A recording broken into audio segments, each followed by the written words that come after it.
தமிழ் நெஞ்சங்களே, இதயம் கனிந்த நல்வணக்கம். இப்போ வாழ்க்கையில் மற்றவங்க பேச்சை கேட்கணுமா கேட்கக்கூடாதா? சில இடத்துல கேட்கணும், சில இடத்துல கேட்கக்கூடாது. இப்போ ராவணன் கிட்ட சூர்பனகை வந்து சீத்தையை பற்றி ஆசையாக சொன்னான், இவன் கேட்டுவிட்டான். கும்பகரனை இதெல்லாம் செய்யாதேன்னு சொன்னான், அதை கேட்க மாட்டேன்னுட்டான். அப்போ என்ன அர்த்தம் பாருங்க, வாழ்க்கையில் மற்றவங்க பேச்சை கேட்கறதா கேட்கக்கூடாதான்னு கேட்டால் யார் சொல்கிறத கேட்கணும், எப்பப்போ கேட்கணுங்கிற ஒரு தெளிவு நமக்கு இருக்கணும். இப்போ நமக்கு அது இல்லைன்னு வச்சுங்க, நம்ம வாழ்க்கையில் முன்னுக்கு வர்றது கஷ்டம். ஒரு பெரிய பல் பசை விற்பனை பண்ணுற ஒரு கம்பெனியில் சார் ஒரு பெரிய மீட்டிங் போட்டாங்க. இந்த பற்பசையினுடைய அந்த விற்பனையை எப்படி கூட்டலான்னு உட்காந்து யோசிச்சாங்க. யாரோ என்னென்னமோ யோசனை சொல்லிக்கிட்டே இருந்தாங்க. அங்கே அந்த காபி டீ கொண்டு வந்து வைப்பார் பாருங்க, இந்த ஆஃபீஸ் பாய்ன்னு சொல்லுவோம் இல்லையா, அலுவலகத்தில் வேலை பார்க்குற கடைநிலை ஊழியர், அவர் ஒரு யோசனை சொன்னார். ஐயா, அந்த பல்பசை அந்த வாய் இருக்கு இல்லையா, அந்த டியூப், அதனுடைய குழாயோட வாயை கொஞ்சம் அகலப்படுத்துங்க. நீ என்ன யோசனை சொல்றதுன்னு எல்லாரும் திட்டினாங்க. அங்கே அந்த முதலாளி யோசிச்சு பார்த்தார். சரி கேட்பமேன்னு கேட்டார் பாருங்க, வியாபாரம் கூடி போச்சு. ஏன்? எல்லாரும் பசையை அப்படி பிதுக்கிற போது வழக்கம் போலயே பிதுக்கினாலும் வாய் அகலமாக இருந்ததால நிறைய பசை வெளியில் வந்து ஒரு மாதம் பயன்படுத்தின பர்பஸை இப்போ என்ன ஆகி போச்சு, 25 நாளில் காலி ஆகி போச்சு. இப்போ விற்பனை கூடுமா கூடாதா?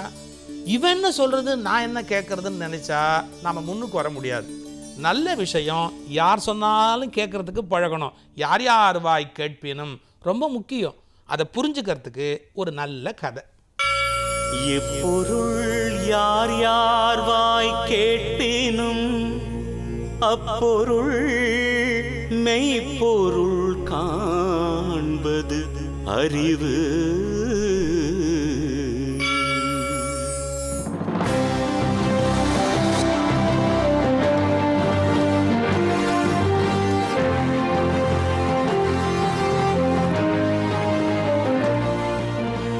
ஓ தண்டு, நீமா வா வா. இந்த ரிஷி என்னோட பிறந்தநாள் பரிசு. ரொம்ப நன்றி தண்டு.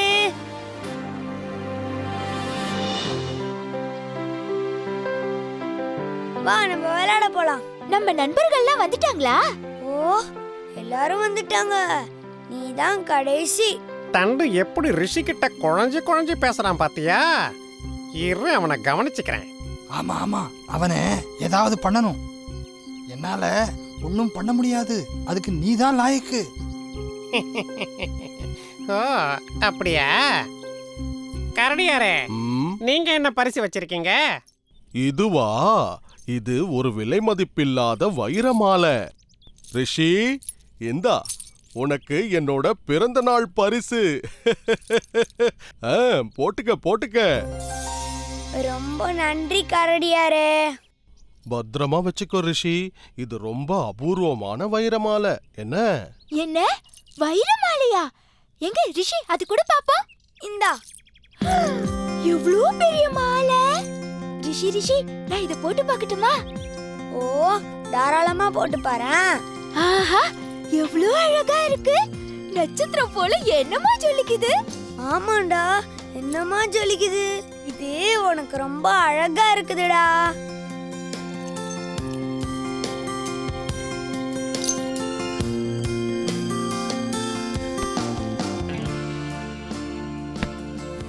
ரிஷியோட பிறந்த நாளுக்கு வந்த உங்க எல்லாருக்கும் என்னோட நன்றி. சாப்பாடு தயாரா இருக்கு, எல்லாரும் சாப்பிட்டுட்டு தான் போகணும். இல்லப்பா, நாங்களாம் விளையாடிட்டு அப்புறமா சாப்பிடுறோம்ப்பா. என்ன விளையாட்டு விளையாடலாம்? ஓடி பிடிச்சு விளையாடலாமே. ஆமா, ஓடி பிடிச்சு விளையாடலாம். சிங்கராஜாவே, அந்த வைரமாலை பழங்காலத்தைச் சேர்ந்தது, ரொம்பவும் அபூர்வமானது. அதனால அத பத்திரமா வச்சிருங்க.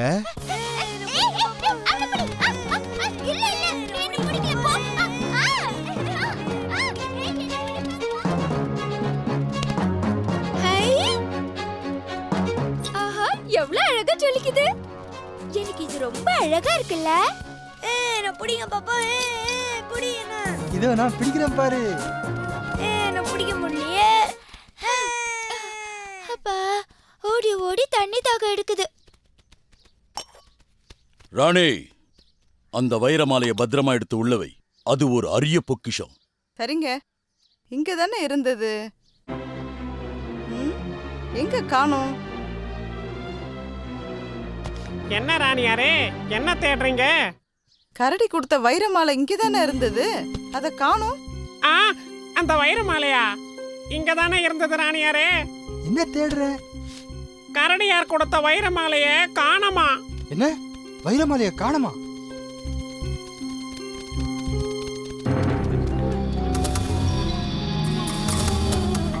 சேச்சே, அப்படிலாம் இருக்காது. அவன் ரொம்ப நல்ல பையன். நல்ல பையனா? அவன் அந்த வைர மாலையை எடுத்து பார்த்துக்கிட்டு இருந்தான். ஆமா ஆமா. ஏன் அவனையே கேட்போமே. ஏய், விளையாடுனது போதும், எல்லாரும் இங்க வாங்க. ராணி அம்மா கூப்பிடுறாங்க, சீக்கிரமா வாங்க.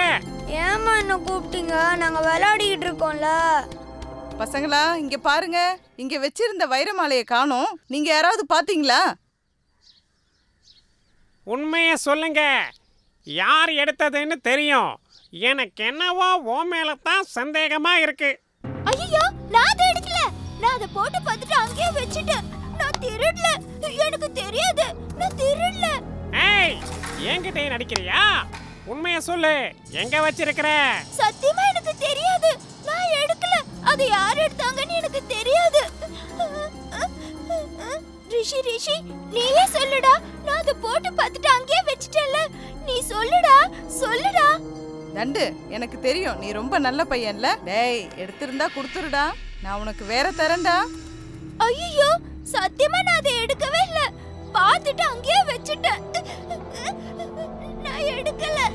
என்ன அங்க சத்தம்? எனக்கு தெரியாது. ரெண்டு ஏன் அழறான்? என்ன நடக்குது இங்க? ஏன் அவனை அழ வைக்கிற?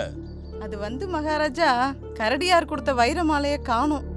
என்ன வைர மாலைய காணலையா? காணுன்னு சொல்லாத. அது இங்கதான் எங்கேயாவது இருக்கும். நல்லா தேடி பாரு. இல்ல மகாராஜா, அதை நான் நல்லா தேடிட்டேன். அது இங்க எங்கேயுமே இல்ல. மகாராஜா, தண்டு தான் கழுத்துல எடுத்து போட்டுக்கிட்டு அழகு பார்த்துக்கிட்டு இருந்தான். நான் பார்த்தேன். நான் எடுக்கல. என்ன நம்புங்க. நீ எடுக்கல இல்லையா? அப்புறம் ஏன் இப்படி அழுற? எல்லாரும் நான் தான் எடுத்தேன்னு சொல்றாங்க. முதல்ல அழறத நிறுத்து. யார் எடுத்தாங்கன்னு நான் கண்டுபிடிக்கிறேன்.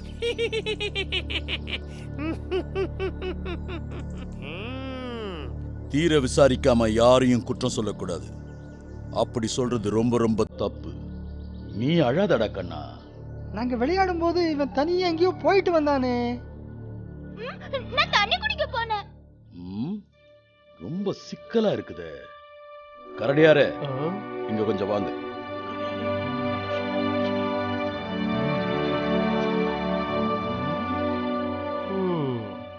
நல்ல யோசனை, இப்பவே கொண்டு வரேன்.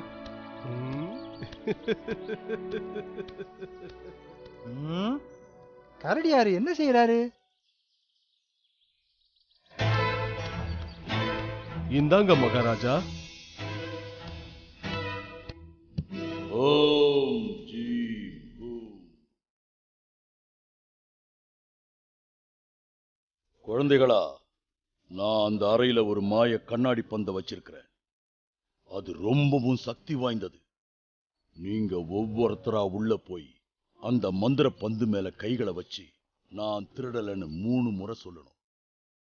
அப்படி சொன்னா யார் எடுத்தாங்களோ அவங்க கைய அந்த பந்து பிடிச்சுக்கும். என்ன, எல்லாருக்கும் சம்மதம் தானே?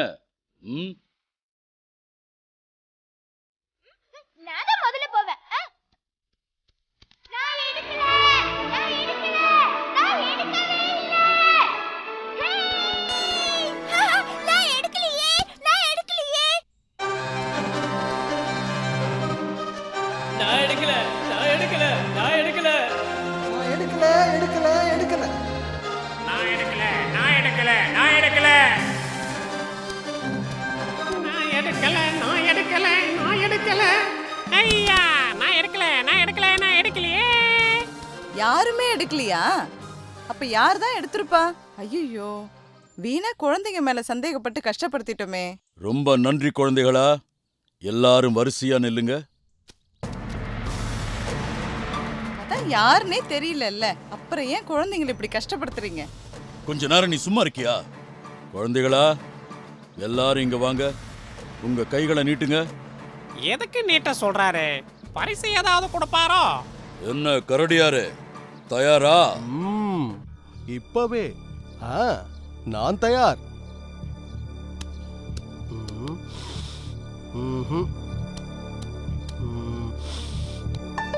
ஏன், எதுக்கு? ஒண்ணும் இல்ல, உன் கை ரொம்பவும் சுத்தமா இருக்குதே, அதான் பாக்குறேன். என்ன, உண்மையாகவா? ஆமா, உன் கை ரொம்ப சுத்தமா இருக்கு. உண்மைய சொல்லு, வைரமாலைய எங்க வச்சிருக்க? ஐயோ, அவனையே அடிக்கிறீங்க. அவன் என்ன பண்ணான்? அவனை பத்தி உனக்கு என்ன தெரியும்? ஐயோ, அடிக்காதீங்க, அடிக்காதீங்க. உண்மையை சொல்லிடுறேன். நான் தான் எடுத்தேன். அதோ அந்த தண்ணி பானைக்கு அந்த பக்கமா வச்சிருக்கேன். அடப்பாவி, இதை எப்ப திருடுனா? ஏய் திருட்டு நரியே, இன்னைக்கு ரிஷி பிறந்த நல்ல நாள். அதனால உன்னை நான் சும்மா விடுறேன். இனி இந்த காட்டுல உன்னை பார்த்தேன், அவ்வளவுதான். இதோட அருமை தெரியாம எங்க கொண்டு போய் வச்சிருக்கான் பாத்தீங்களா? இந்தாங்க மகாராணி. ரொம்ப நன்றி கரடியாரே. இவன் இப்படி செய்வான்னு நான் எதிர்பார்க்கவே இல்ல. திருட்டு நரியே, நீ திருடிட்டு ஒண்ணுமே அறியாத அப்பாவி மாதிரி தண்டு மேல பழிய போட்டுட்டு அவன் மனசையும் காயப்படுத்திட்டிய. ஏய் இங்க வா. நீ அவன் கூட சேர்ந்துகிட்டு ஒன்னும் தெரியாத தண்டுவ திருடனாக்கிட்டல்ல? என்னை மன்னிச்சிடுங்க. நரியோட பேச்சை கேட்டு தப்பு பண்ணிட்டேன். இனிமே இந்த மாதிரி பொய் சொல்ல மாட்டேன். மத்தவங்க பேச்ச கேட்டுக்கிட்டு ஒன்னும் தெரியாத தண்டுவ குறை சொன்னது எவ்வளவு பெரிய தப்பு தெரியுமா? ஒருத்தரை குத்தம் சொல்றதுக்கு முன்னாடி உண்மையிலேயே அவர் குத்தம் செஞ்சவரா இல்லையான்னு ஆராய்ஞ்சு பார்க்கணும். ஆராய்ஞ்சு பார்க்காம யாரையும் குத்தம் சொல்லக்கூடாது. புரியுதா? எல்லாரும் உன்னை குத்தம் சொல்லும் போது நீ செஞ்சிருக்க மாட்டேன்னு நான் சொல்லி இருக்கணும். நான் சொல்லாதது என் தப்பு தான். என்ன மன்னிச்சிரு. அதனால என்ன, பரவாயில்ல. வா, நாம போய் விளையாடலாம். சரி போங்க, எல்லாரும் போய் விளையாடுங்க. மகாராஜா, ஒரு சின்ன சந்தேகம். என்ன? நரிதான் திருடிச்சுன்னு எப்படி கண்டுபிடிச்சீங்க? ஓ, அதுவா ராணி, அந்த கண்ணாடி பந்து மேல வாசனை திரவியத்தை தடவி வச்சிருந்தேன். திருடாதவங்க பந்த தொட்டு பார்த்துட்டு நான் திருடலன்னு சொன்னாங்க. ஆனா திருடின நரி பந்த தொடவே இல்லை. அது கையில வாசனையும் இல்லை. அதனாலதான் அது மாட்டிக்கிச்சு.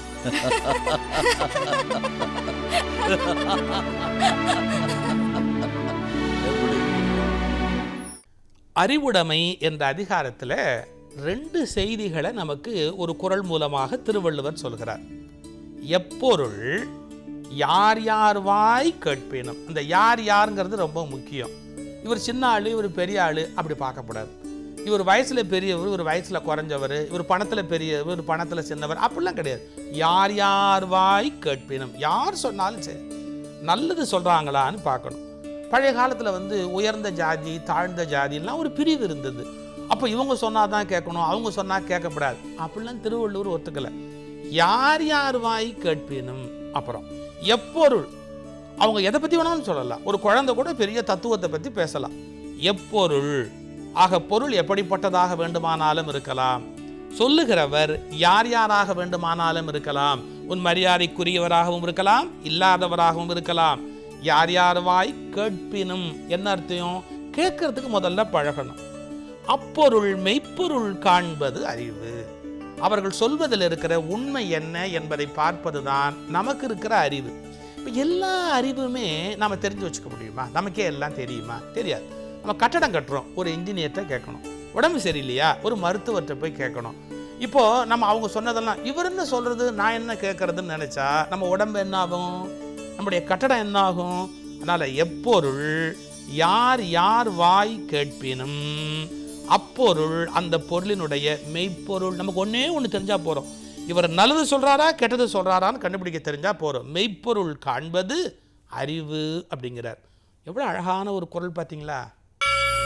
எப்பொருள் யார் யார் வாய் கேட்பினும் அப்பொருள் மெய்ப்பொருள் காண்பது அறிவு